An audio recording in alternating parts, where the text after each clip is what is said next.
We have one more 6.3 video that has to do with these vectors, and the application we're going to be working with now is projectile motion.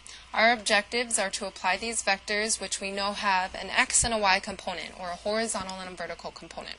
We're going to apply that idea to projectile objects, and then we're going to capture these forces at work on these falling or projected objects.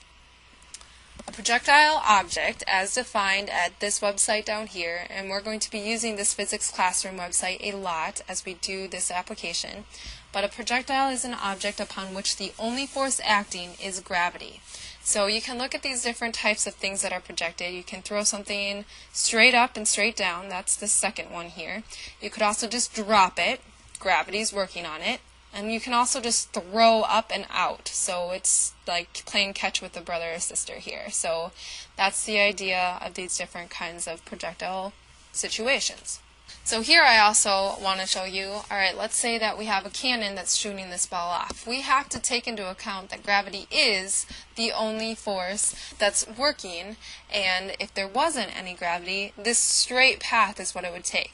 We have these vectors that are of a certain velocity and then therefore a certain length and overall magnitude, but we have this one direction that's acting on it because of that initial velocity that this cannon projected. However, we have a force acting on this chute, so what happens is this ball is going to start to fall, and you can see that only that gravity is really affecting the path that this projectile is going. Otherwise, it would have just been a straight shot given that initial velocity. A quick definition of acceleration. Acceleration is just the rate of change of velocity. So if you were to look at, for example, just the vertical movement of this cannonball, what we're saying is if this cannonball was accelerating at negative 9.8 meters per second, well, let's say it was starting at just 0. Alright, time 0, velocity was 0. At time 1, then, if this is going to be accelerating, then now the velocity is at negative 9.8 meters per second. Okay, so it's the rate of change of the velocity. And you can see that the rate of change of velocity as you go from 1 second to the next is negative 9.8 each time. Okay, so that acceleration is just the rate of change of the changing velocity here. If velocity were the same, so for example, velocity was just 1 meter per second, 1 meter per second, 1 meter per second, 1 meter per second, the acceleration would be 0. There would be no acceleration because it was just at 1 all the time. But because we're decreasing by 9.8 meters per second, what happens is the acceleration is negative 9.8 meters per second squared. Alright, gravity then, if you're the odd American who uses feet, it would be negative 32 feet per second squared. Otherwise, the acceleration of gravity, everything that's being thrown up, is affected at negative 9.8 meters per second squared. Okay, this is the one that we're mainly going to be using. Okay, and then just one last image. Let's look at a ball that's shot at an angle this time. So this initial cannonball is going to have a certain velocity, and had there been no gravity at work, it would have just been going at its certain horizontal and then vertical velocities. Okay, it would have just been continuing on in that particular slope. However, because of that gravity is going to be pulling that vertical component down. So we're going to still have the same horizontal component, but it's the gravity that's only going to be affecting the vertical. So that brings us to this handout that I gave you today about projectile motion vocabulary. So what we're going to be now looking at is can we track the projectile object's varying velocities, and can we also track its displacement, or in other words, its various height over time. So initial velocity, the velocity of a projectile is released at the instant of launch. So what we need to know is this can be broken down into two components, and not surprising, a horizontal and a vertical component. So at the moment of launch, so right here, when we launch this out, we're going to be saying that we're traveling 50 meters per second at an angle of 30 degrees. So I'm going to blow this portion up over here. We know that this is going 50 meters per second, that's its magnitude, and then at the angle of 30 degrees from the horizontal. So what we need to understand is that there's a horizontal speed and a vertical speed that make up this overall speed of 50 meters per second. So we want to calculate this. So I'm going to say call this x and y. So hopefully then we see that relationship of this is the right triangle because it's a horizontal and a vertical. And so now we're just solving for this unknown x component, which we have now realized is just dealing with cosine. Cosine of 30 degrees is equal to x over 50, but this is just going to amount to being that velocity vector, or that magnitude of the vector, 50 times cosine of 30 degrees. When we do that, we get approximately 3.3 meters per second. So this right here is our v sub ox, which is just saying our initial x velocity. Alright, so here that is. Our initial vertical velocity then is here. What's going to be the y component that makes up that initial launch velocity? Well, this is going to just be v sub o sub y is equal to 50, that vector's velocity, and we're just trying to find the y component, times sine of 30 degrees, which is approximately, or which is equal to 25 meters per second. So there is our initial velocity in the horizontal component and our initial velocity, the vertical component. So there was that. So now what we also have to look at is the horizontal velocities. Like we were saying in those visuals in the PowerPoint, is the horizontal velocity is not changed as time goes on. There is nothing except gravity working on this ball that's traveling through the air. So therefore, whatever the horizontal rate was, the horizontal pace, it's going to maintain that. Every single one of these little points is going to have a vector or a little arrow that has the same velocity all the time.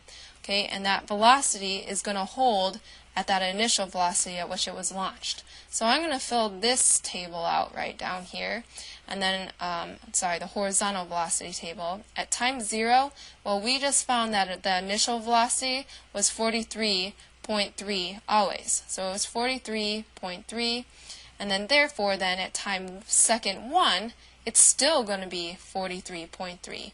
Each one of these little points on this projectile path is always going to have a horizontal velocity magnitude of 43.3.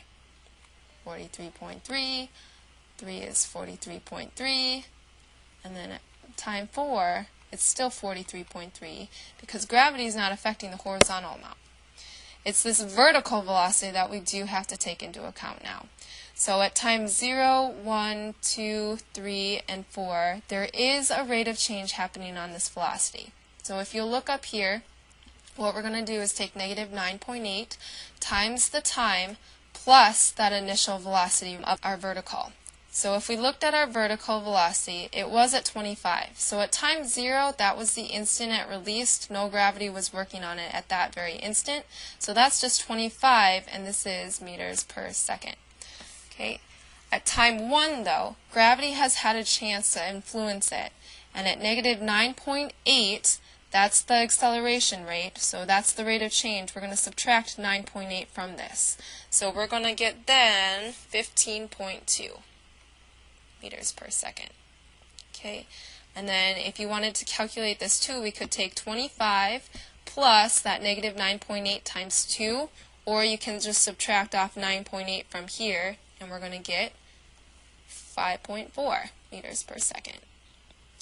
Okay, and then 3, we could take another 9.8 seconds off, or 9.8 meters off per second, so negative 4.4. And then for this last one, I am going to use the equation v sub y is equal to negative 9.8 times 4 plus, and then the original 25. And if you did that out, you would get negative 14.2. Otherwise, what you have to realize is that the rate was just negative 9.8, the rate of change, as we went from one second to the next because of that acceleration. So here we have it. Alright, so what we know about displacement. Displacement is, of course, just the movement, right? So it's the distance traveled.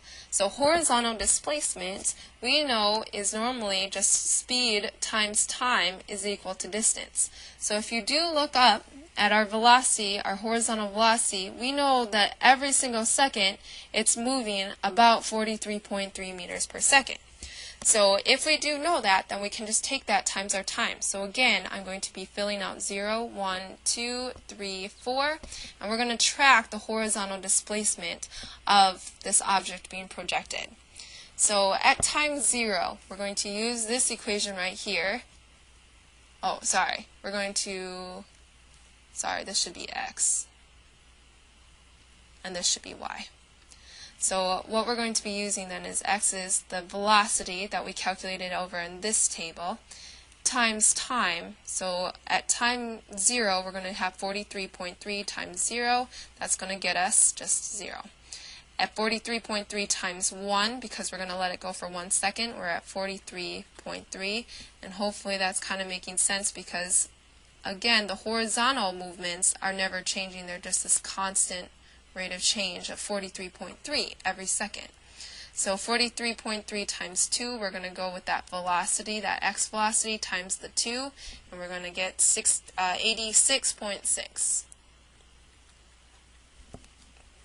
And then we're going to continue on that pattern. And then down here I'll write out the actual equation. Here we have x equals v sub x times t, so x equals 43.3 times 4, and that's going to get us right here 173.2. Okay, and then finally our vertical displacement, we're going to track how far has it moved vertically.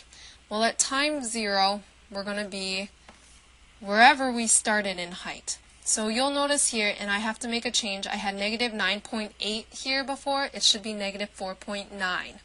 Okay, so really what we did was we took this and we multiplied the v sub y times t, but we did have to make a change to the velocity, to the acceleration of gravity, and that you'll learn in calculus, but for now I'm just going to ask you to recognize that it's going to be half of gravity when you change to the y. This should be y as well. So the vertical displacement is just y equals, and then it's going to be this equation right here. You'll have to make the change here, on your paper, and then make the change here. So using those changes, or this equation right here, what we are going to be doing is we're going to take negative 4.9 times our time, so it's 0, so negative 4.9 times 0 squared, plus our initial velocity, which we calculated here, it's 25, and then times t times 0. Plus, and then here's where the displacement has to include the initial height. So s is going to be the initial height that we started at. So here we were starting at the height of 20 meters on a hill, so it's going to be 20. So this thing right here is just going to be ending up being 20. Alright, at time 1, we're going to use the same equation, negative 4.9 times 1 squared plus 25 times 1 plus 20. When we do that, we're going to calculate this to be about 40.2. And then at time 2, we'll use the same equation. We have 50.8.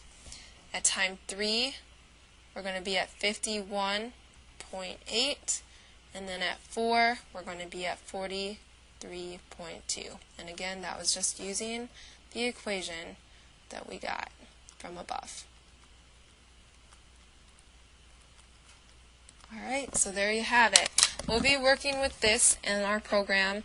That one website, that physics classroom that I told you about, that's if you go here, or if you click on that link, you can watch this object, but I set my links. The launch height is at 20, the launch speed is at 50, the launch angle is at 30 degrees. So you can pause it really quickly, start and pause, and then you can single step it if you want. And you can see that this was very close. They used the exact acceleration of gravity, so it's a little off, but our horizontal displacement as calculated is 43.3, and then it's very close to what we calculated, but the height is at 40.1 meters. Okay, and then we can also trace this if we want, so single step it, and we can do vectors and watch the vector v sub y change because of acceleration. And then we can step through it, or we can just continue it. Here I can trace it, reset it, and play it. Okay, so we can see that ball being moved through the air with the force of only gravity working on it.